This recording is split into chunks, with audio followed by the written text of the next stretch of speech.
What would you do if the only thing you had left in the world was an object of ridicule? When old Henry passed, the town of Redemption Creek expected his dusty, failed ranch to be sold for pennies to the banker. Instead, his only living relative, an 18-year-old orphan named Clara, inherited the entire worthless plot. Along with it, she received his most notorious possession, a towering grandfather clock with hands frozen at 3:15, its silence a monument to her uncle's eccentricities. People said she was a fool to keep the broken thing, a sentimental girl clinging to a failed man's junk. But when Clara discovered the secret her uncle had hidden not in the land, but inside the silence of the clock itself, the truth would change everything. The truth would not just change her life, it would change the very soul of Redemption Creek. Clara stood on the porch of the small ranch house, her pale pink prairie dress a stark contrast to the sun-bleached, splintering wood beneath her boots. Her German shepherd, Rusty, sat faithfully at her side, his head resting on her knee, his deep brown eyes watching the dust devils dance across the parched yard. The house was quiet, a hollow kind of quiet that sinks into your bones. It was the quiet of absence, of a life concluded. Inside, in the dim parlor, stood the clock. It dominated the room, its dark wood streaked with dust, its face a pale, unblinking eye. The town's laughter still echoed in her ears from the day the will was read. Mr. Abernathy, the banker, had offered a pitying smile, his condescension as thick as the summer heat. A broken clock and a broken ranch, child, he had said, his voice loud enough for the whole room to hear. I'll take the land off your hands. A kindness, you understand, she had refused with a quiet shake of her head, her gaze fixed on the floor, feeling the weight of their judgment. Now, in the solitude of the ranch, that judgment felt like a physical presence, a ghost that shared the house with her. She had lost her parents years ago, a tragedy that had left her adrift until her quiet, withdrawn uncle had taken her in. And now he was gone, too. All she had left was this land nobody wanted and a clock that didn't work. A few days later, the need for supplies forced Clara into town. Redemption Creek wasn't a large place, it was a single dusty street lined with false front buildings, all of them seeming to lean on one another for support. She kept her eyes down, the worn leather of her satchel clutched tight in her hand. Rusty walked close, a low, protective rumble in his chest whenever anyone stared too long. Her destination was Finch's Mercantile, the oldest establishment in town, run by a man nearly as old as the building itself. Mr. Finch sat behind the counter, his face a roadmap of wrinkles, his eyes still sharp and perceptive. He watched her gather flour, salt, and beans without a word. As she placed the items on the counter, he finally spoke, his voice dry as autumn leaves. Your uncle was a patient man, he said, not looking at her but at the tins he was weighing. Folks thought he was a fool, waiting for rain that never came. Clara just nodded, not trusting her own voice. Mr. Finch continued, he used to say something strange. He'd look at that pocket watch of his and say, time keeps its own accounts. Never did figure what he meant by it. The bell above the door jingled, and Mr. Abernathy stepped inside, bringing a chill with him despite the heat. He tipped his hat with a practiced, insincere courtesy. Miss Clara, he began, his eyes flicking from her to Mr. Finch. I trust you've reconsidered my generous offer. That land is a burden, not a blessing. I'm not selling, Clara said, her voice barely a whisper, yet firm. Abernathy's smile tightened. Sentiment is a luxury, my dear. Taxes are not. The county will have its due, one way or another. He turned and left, the bell announcing his departure with a sharp, metallic clang. Mr. Finch finished bagging her supplies. Don't let him spook you, girl. Your uncle was no fool. Back at the ranch, the silence felt heavier than before. Abernathy's threat hung in the air. The clock stood in the corner, a silent witness. Her uncle's words, relayed by Mr. Finch, echoed in her mind, time keeps its own accounts. She looked at the frozen hands, the dusty face. The town saw it as junk, a symbol of failure. But her uncle had kept it, cherished it even. There had to be a reason. Driven by a sudden, fierce defiance, she decided to clean it. It was an act of loyalty, a small rebellion against the town's scorn. She fetched a soft cloth and a bucket of water. Rusty watched her, his tail giving a slow, uncertain thump against the floorboards. As she carefully wiped away years of accumulated dust from the ornate bonnet, her fingers traced the lines of the wood. It was then she felt it.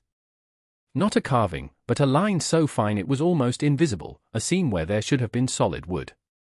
It was near the base, hidden in the shadows. Her heart began to beat a little faster. She pressed gently along the seam. Nothing. She ran her fingers over it again, feeling for any imperfection. There, just under the lip of the base, was a tiny, almost imperceptible nub of wood. It wasn't a button or a latch. It felt more like a slight flaw. With trembling fingers, she pushed it sideways. For a moment, nothing happened. Then, with a soft, dry click, a slender panel no wider than her hand slid open from the side of the clock's base. Inside, nestled in a bed of faded velvet, lay a single, peculiar key. It was made of dull brass, its shaft oddly shaped, its teeth cut into a pattern she had never seen before. It wasn't a key for a door or a chest. It was something else entirely. The discovery of the key ignited a quiet fire in Clara. It was a secret, the first piece of a puzzle she was now determined to solve. For days, she tried the key on every lock in the house. The doors, the old sea chest in the attic, the small writing desk in her uncle's study, none of them yielded. The key remained a silent, stubborn enigma. Frustration began to gnaw at her. Was this just another of her uncle's eccentricities, a key to nothing? She refused to believe it. She turned her attention to the few papers he had left behind in the desk drawer. Most were old receipts and ledgers filled with columns of unremarkable figures. But at the very bottom of the stack, she found it, a folded, brittle piece of parchment. It wasn't a letter, but a surveyor's map of the ranch, drawn in her uncle's own precise hand. It was the land she stood on, but it was rendered with strange annotations. The house was marked, as was the well and the old barn. But across the property, there were a series of numbers circled in faded ink, 12, 4, 7, 2, 9, they didn't seem to correspond to acres or feet or any measurement she knew. They were just numbers, scattered across the drawing of the land. She almost dismissed it, but then her eyes fell upon the clock in the parlor. The numbers. 12, 4, 7, 2, 9. They were all on its face. A shiver went down her spine. Time keeps its own accounts. It wasn't a metaphor. It was an instruction. Her uncle hadn't just left her a key, he had left her a combination. The map was the sequence, and the clock itself was the lock.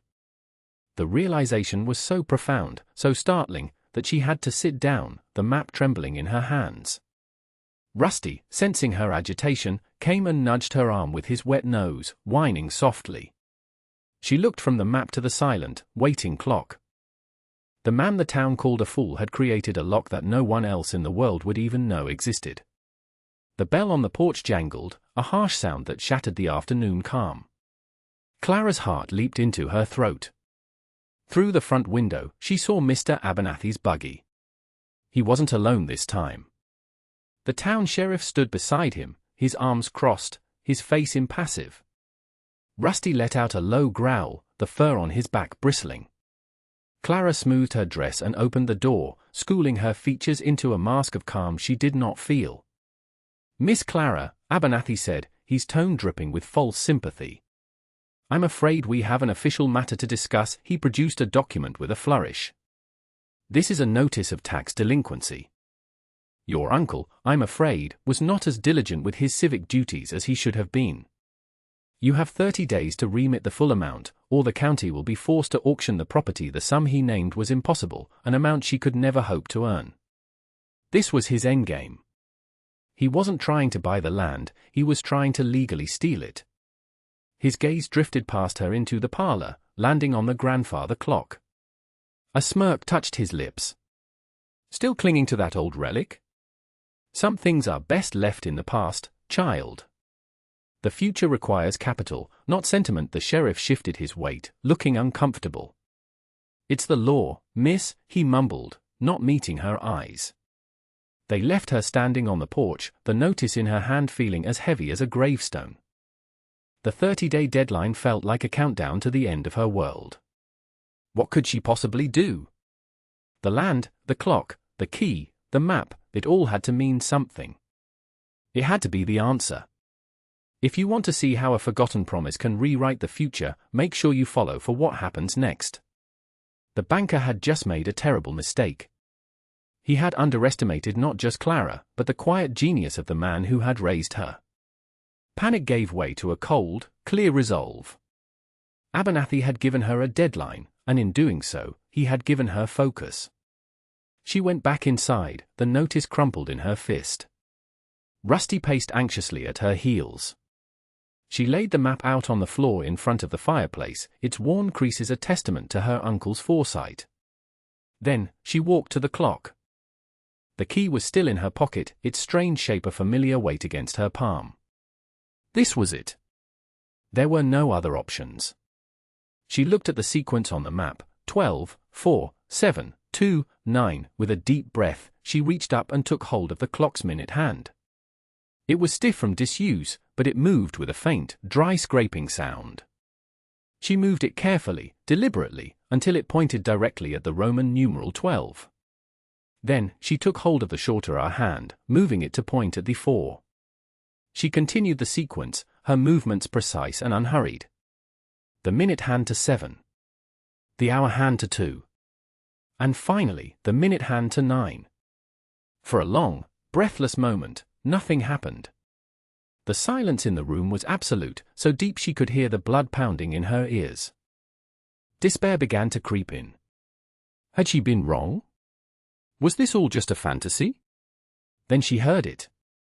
A low, grinding sound, like stone on stone. It wasn't coming from the clock. It was coming from the hearth. Rusty barked, a sharp, startled sound, and backed away from the fireplace. Clara's eyes widened as she watched a section of the stone hearth, a piece that had looked solid for 50 years, slowly recede into the floor. It sank down, revealing a dark, rectangular opening, a moor leading into the earth beneath the house. A draft of cool, musty air washed over her, carrying the scent of damp soil and secrets. Her uncle hadn't built a lock. He had built a doorway. The lantern cast a flickering, golden circle of light, pushing back the oppressive darkness. The air in the passage was cold and still, a stark contrast to the baked heat of the day above. The stone steps were steep and narrow, worn smooth in the center. Clara descended cautiously, one hand on the rough-hewn wall, the other holding the lantern high. Rusty whined from the top of the stairs, too afraid to follow. "It's all right, boy," she called back, her voice sounding small and thin in the enclosed space. The passageway opened into a chamber, larger than she could have imagined. It was not a damp cellar but a dry, cavernous space, its walls solid rock. And stacked against those walls were hundreds of heavy, dark wooden crates, each stenciled with a simple set of initials, H.P. her uncle. Henry Price. A crowbar leaned against the nearest stack, left there as if he knew she would one day find it. Her hand shook as she wedged the tip under the lid of the closest crate and pushed down with all her weight. The wood groaned and splintered. The lid popped open. She held the lantern over the opening, her breath catching in her chest. It wasn't filled with coins or jewels. It was filled with something far heavier, far more substantial. Bar after bar of dull, heavy, yellow metal, each one stamped with the mark of a San Francisco assayer. Gold. Not a small stash, not a few bars to pay off a debt. It was a fortune. Crate after crate, stack after stack. An impossible, staggering amount of wealth, hidden beneath a broken-down ranch house, guarded by a broken clock. Her uncle hadn't been a failed rancher. He had been a prospector, a brilliant one, who had found a legendary lost lode and had spent the rest of his life quietly, secretly, moving it here. He hadn't been a fool, he had been a guardian. The weight of the discovery did not bring elation, but a profound sense of duty. This wasn't just money, it was her uncle's life's work, his legacy. It was a weapon. And she knew exactly who to aim it at. She didn't touch another bar. She sealed the crate, closed the stone door with the same sequence on the clock, and spent the night planning. The next morning at dawn, she saddled her horse. She took one small, heavy bar of gold, wrapping it in cloth and placing it deep within her satchel. She rode not to Redemption Creek, but east, towards the territorial capital, a 2-day journey. She didn't seek out a banker or a lawyer. She went to the federal land office and asked for the most reputable surveyor and title agent in the territory. They directed her to a man named Mr. Davies, a quiet, meticulous professional with spectacles and an air of unimpeachable integrity. She didn't tell him about the gold. She simply hired him to perform a full title search and mineral rights assessment for her property, paying his retainer with a piece of the bar she'd brought. Davies, intrigued by the quiet intensity of the young woman in the simple pink dress, agreed to ride back with her. They arrived in Redemption Creek a week before Abernathy's deadline.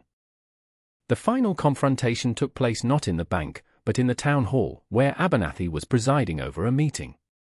Clara walked in, flanked by the unimposing Mr. Davies. Abernathy stopped mid-sentence. "Miss Clara.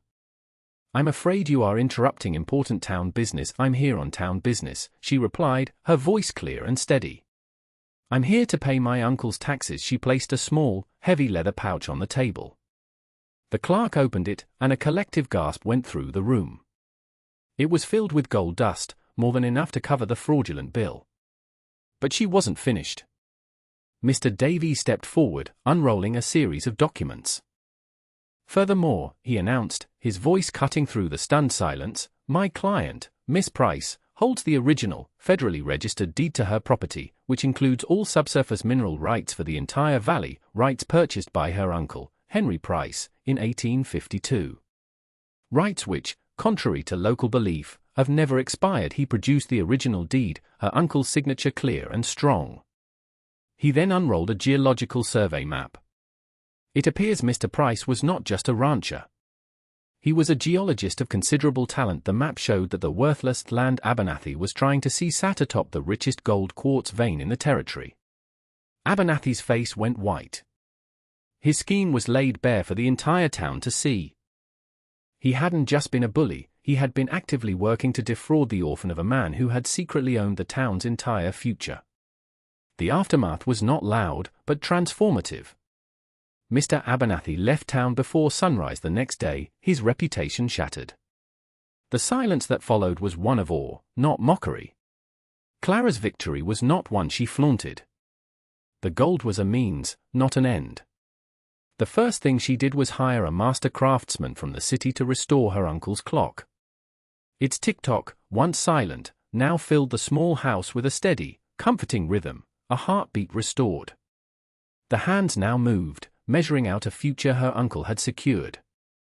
With the help of Mr. Davies, she established a town charter. She used the immense wealth not to build a mansion for herself, but to build a better Redemption Creek. She paid off the predatory loans that Abernathy held over the other ranchers, freeing them from a cycle of debt. She financed a new school and funded an irrigation project that brought water to the parched valley, turning the dusty fields green. The ranch, once a symbol of failure, became the heart of a thriving community. Clara never abandoned her simple pink prairie dress. She remained the quiet, competent woman she had always been, but now she moved with a certainty that commanded respect. She was not the town's benefactor in a charitable sense, she was its anchor, the steward of a legacy far greater than gold. In the evenings, she would sit on the porch, just as she had before, with Rusty at her side. She would look out over the valley, no longer seeing a wasteland, but a landscape of promise, of community, of a future her uncle had dreamed of. The land was healed. Her place in the world was no longer a question. The quiet ticking of the clock from inside the house was a constant reminder. Time, as her uncle knew, always keeps its own accounts. And for the people of Redemption Creek, the debt of a lonely old man had finally been paid in full, creating a legacy of hope that would last for generations.